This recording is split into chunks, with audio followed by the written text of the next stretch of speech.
nongeye kubasoza muri kaze kuri Kigali Bandiseri nk'ibisanzwe ndi Moses. Mu by'ukuri tumaze iminsi tubaha amazu menshi ariko ubu ngubu kuzanira inzu y'agahebuzo, kuko inzu ugiye kukuzanira uramutse uyiguze ndakwizeza ko ikadasitere waba uguze ariko wayikodesha ku giciro cya miliyoni y'amanyarwanda. Ubwo nawe uhita wumva iyo kadasitere ahandi. Aha duhagaze ni mu Kagarama, aho tubazaniye urugo rwiza cyane ruri ku giciro cyiza, inzu nshyashya nibwo icyuzura. Nk'uko mubibona kuri kamera yanyu, ni inzu nziza cyane iryoshye kandi ikomeye, yubatse neza, ifite parikingi nini, ikagenda ijyamo n'utuntu twiza tw'utujaride, ariko ndayigutuye urebye ukitegereza no muri salo, salamange n'igikoni, urabona ko dufite inzu nziza cyane yawe. Iyi rero ni nka poromosiyo tubazaniye y'uno mwaka, kuko nikubwira igiciro cyayo uratangira kumva urimo kwinjoyinga Noheli na Bonane, ndetse winjoyinga n'inzu nziza ube waguze. Aha duhagaze rero ni mu Kagarama, niyo nzu yacu iherereye. Reka no gutinda ariko mbanze nyibatemberezemo murebe ubwiza bwayo. Aha duhagaze rero murabona ko ari kuri kaburimbo, mu by'ukuri uciye ni ukuvuga ngo kugera hano na hano urabona ko turategura kaburimbo ni iminsi mikeya ndayikwiye.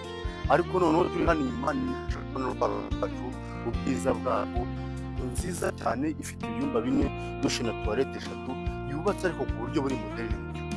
Ntago nizera ko mwari mwireka zimeze gutya, ni ibidasanzwe mu by'ukuri.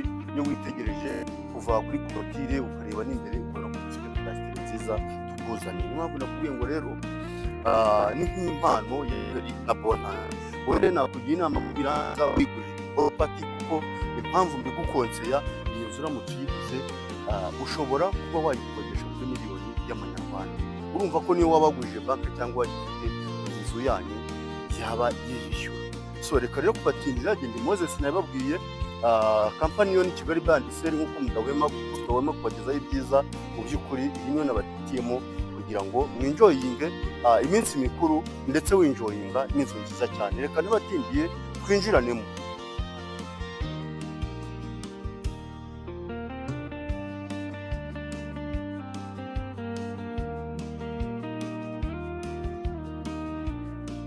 Twakomeje rero, ubu ngubu mubibona gutya tuba twinjiye muri kompani nziza, yewe ni inzu ifite umwanya wisanzuye kandi uhagije.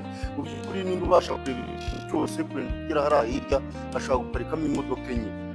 Urumva ko waba ufite parikingi mu by'ukuri ihagije. Niyo zaba ari amajipe, ndakwizeza ko imodoka enye zaba ziparitse neza cyane. Ahangaha niba mugenda muhagarara ugahita nakubwiye ko ari inzu yubatse ku buryo muri moderne, yaba ibirahure bigiye bifunzemo aha, buri kantu kose. Witonde ntugure inzu udafashe iminota yawe 10, ubanze witegereze inzu yacu uburyo yubatse. Uzuminze gato, ahangaha hazengurutswe n'uturabo twiza cyane, natwo dutanga ubwiza mu by'ukuri. Twakomezanya kandi ndagira ngo mbereke akantu kandi uburyo niyo wabihanze wakwigura ino nzu bitakugoye. Hano mu Kagarama ku Muyange, mu by'ukuri iyo urebye utu tujaride twiza tugiye turi ahangaha, natwo dutanga ubwiza. Turi imbere y'urubaraza rwa salo, ariko akajaride keza cyane mu by'ukuri. Buriya wubatse ukagira compound ingana kuri udafite jaride, mu by'ukuri uba wibeshye. Ni ukuvuga ko rero iyo duhagaze ahangaha, aka kantu mubona gasakaye k'akabaraza ni ako kuri master bedroom. Nitwinjiramo ndaza kubibereka neza cyane. Ariko ubwo ngubwo nituva ahangaha, reka dukomeze mbanze mbereka amanexi. Mu by'ukuri urebe ko inzu yacu ifite ibigega, ikagira amanexi, ubwo ni inzu y'umukozi n'igikoni, ndetse na dushe na toilette byo hanze. So nimba witegereje neza rero, tuvuye hariya dufite ikigega cyiza cyane kiri hano hejuru y'inexi. Ubwo n'ubwo inexi imeneye kabiri, tukagira agakuta keza nyine urabona kagabanya ya mbuga ya parikingi, ndetse n'amanexi. Mu by'ukuri iyi nexi yacu hano tuhasanga umuryango umwe dushobora kuba twakoresha nk'igikoni, nka sitoke. Ahangaha tukagira umuryango wakoreshwa nk'inzu y'umukozi, tukagira ndetse n'igikoni ahangaha nacyo cyiza cyane kuri babandi baba bashaka gutekera hanze. Tukagira ndetse na dushe na toilette yacu n'urwogero. Urabona ko igikari gifite ibintu bingana gutyo kiba cyisanzuye, tuba dufiteho n'ibyuma byo kuba wakanikaho. Ariko inzu yacu n'ubundi iri muri karitsiye nziza, ahantu hubatse hatuwe, nta n'ikibanza na kimwe ushobora kuba wahabona. Ndakwibutsa ko hano hantu iyi nzu iri ku giciro cya miliyoni 190. Mu by'ukuri hano hantu ikibanza kigura miliyoni Izo zose ni statistique mba nkwereka zigaragaza ko ugomba kuba wagura iyi nzu kandi ukayikodesha kuri miliyoni uramutse ushatse kuyikodesha, cyangwa se wayishyiramo na furniture akagura icyatanu kuri miliyoni z'amanyarwanda, waba ufite income nziza cyane. Ni nk'umushinga nk'iki.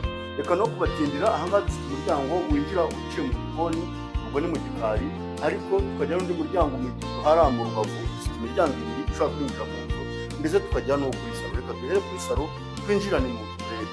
Twakomeje, iyo tuvuye hariya mu by'ukuri duhita twinjira mu rubaraza runini cyane, rugari rwiza cyane. Mu by'ukuri nimba wowe ugeze kuri channel yacu ari ubwa mbere, urasabwa kugira ngo dukomezanye.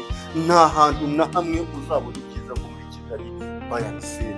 Mu by'ukuri iyo channel ushobora kudusanga kuri Instagram, kuri Facebook, usanga kuri YouTube.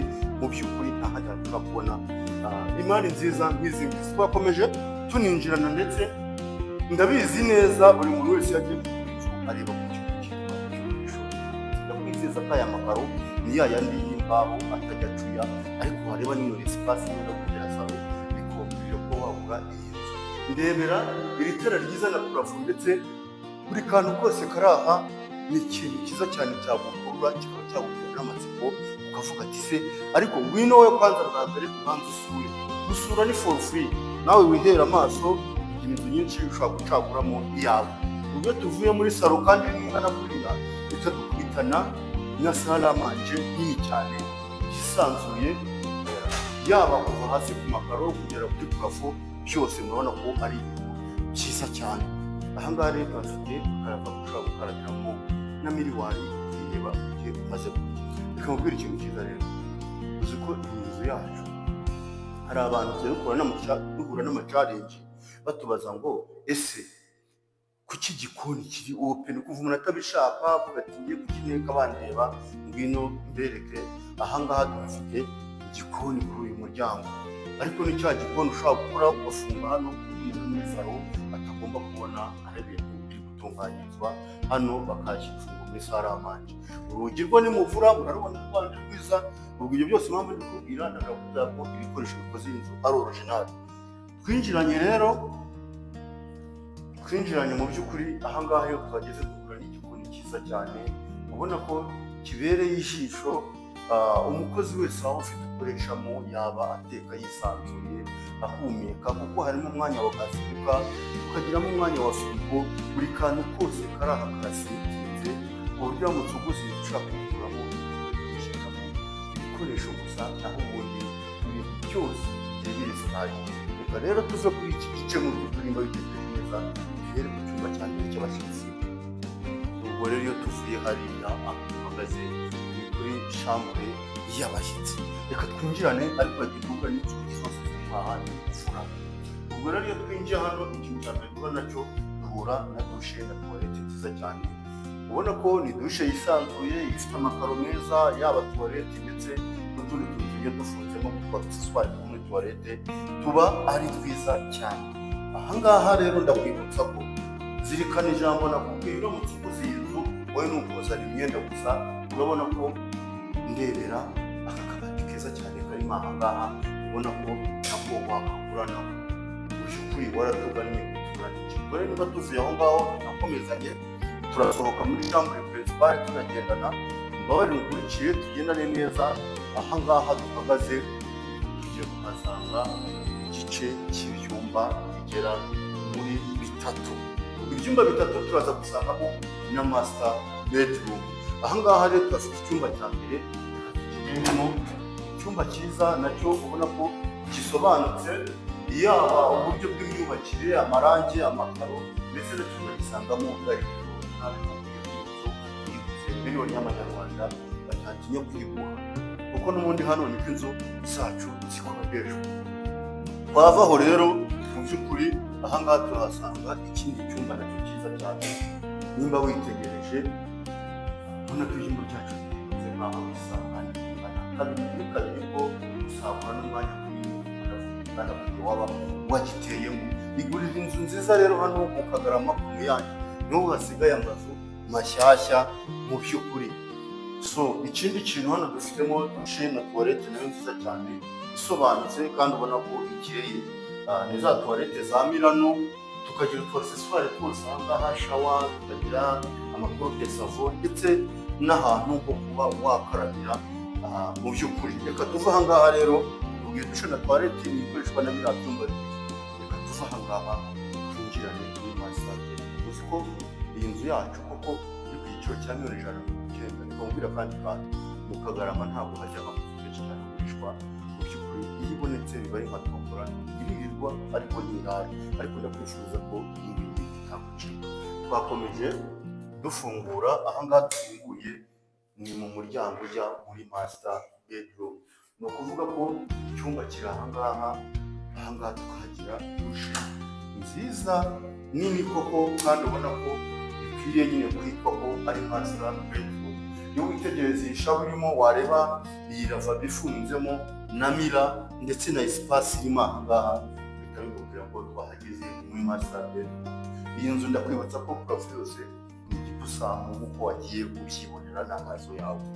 So karibu rero, aho twinjira tugahita duhura n'icyumba kinini cyane cyenda kungana nka salo. Ni icyumba kinini gihagije, gifite umuryango usohoka mu gikari uriya muri kubona, ariko uhindutse ugaragara hariya, ni tubona ko aha ngaha kuko duhagaze ni muri master bedroom. Ndebera iyi space ingana gutya, ndebere n'iyi garderobe ifunzemo neza. Aha ngaha niyo wateramo kabiri kuri kabiri inshuro ebyiri, ubu byaba ari nka 4 kuri 4, wowe ntabwo wabura guteramo igitanda cyawe kuko cyaba kingana uko ari kose. Aha ngaha rero ni hantu twatangiranye mbabwira, urabona ko iyo ufunguye uyu muryango totaloma uhita ugera aha ngaha mu rubaraza rwiza cyane rurasakaye, ruri kuri ka kajaride ariko keza cyane kari aha ngaha mu by'ukuri, ku buryo urambiwe icyumba ukicarira aha ngaha ukaba ameze nk'aho ari ofisi yawe mu by'ukuri. Reka mbone rero kugushimira we twabanye, urifashe iminota yose ukakurikirana. Niyo utagura inzu ushobora gusanga ushaka ikibanza cyangwa se ushaka no kuyikodesha, ibyo byose ndakumenyesha ko tubikora, ariko uranashare, like na comment. Wibuke aho hantu handitse subscribe mu by'ukuri, hakande n'akandi ingaruka nziza mu by'ukuri kuko karakuzamura kugira ngo dukomeze twubakane umuryango wa Kigali bayanditse. Mu by'ukuri nkunda kubisubiramo kenshi, reka tujye tubana, tumaze kubaka izina ryiza ku buryo bura no ku muhanda kandi ati Moses yakuze Kigali bayanditse. Ndagira ngo tujye dukorana akazi ariko tunazira ko nta kibazo cyavukamo. So iyo nimero rero ubona ushobora kuduhamagaraho, ushobora kuba watwandikiraho tukagufasha ukaza kugira inyungu. Utanashimiye yewe dufite za Kibagabaga, za Kabeza, za Rirero, Gacuriro, yewe no kugera mu ntara hose kuko dufiteyo amaproperties. So Imana rero ikomeze yabane namwe kandi yishimifurize umwaka mushya muhire Noheli na Bonane.